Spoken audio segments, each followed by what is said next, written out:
Hi, this is Mark Hauser. How to understand policy coverage and what is an ISO policy. First thing is you need to know what kind of policy it is. Is it, and we'll go over that in a little bit. But the second thing you need to know is what are the perils?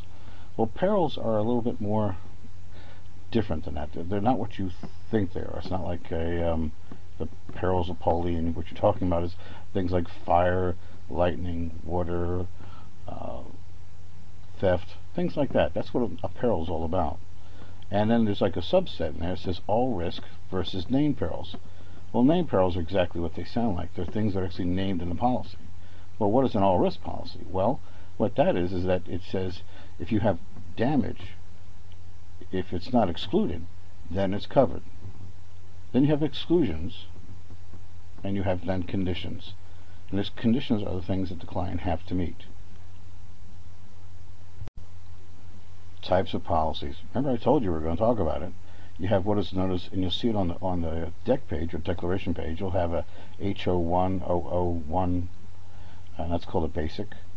Then you have an HO002, and that's called a broad.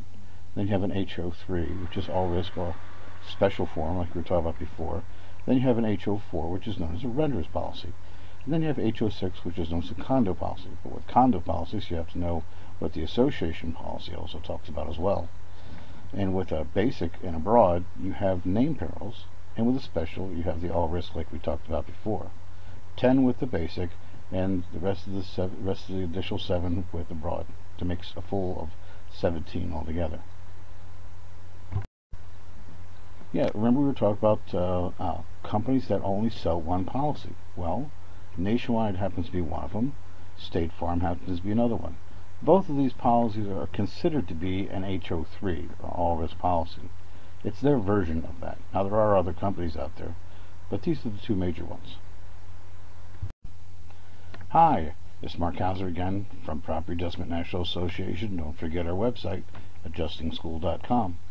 The two best and two worst insurance companies, everybody, no matter where I go to speak and where I'm at, they're always asking me which ones these are. Well, Chubb is definitely the best out of the best, and you have to have at least $500,000 in order to even have a policy like this. AIG, I know what happened all about with the tobacco, but trust me, as far as the insurance side of the company, AIG has a really good product. Now, Allstate has to be the worst of the worst. They are sued more times by public adjusters than anywhere else in the country. They're always suing and always complaining about Allstate. They actually hired a guy to show them how to, I think it was something like 48 cents on a dollar, that all they have to pay for. They're really terrible. Nationwide is trying to out Allstate. They actually have it in their policy, are you ready for this, that they don't own a match. In other words, if one tile's bad, that's all they're going to pay him for.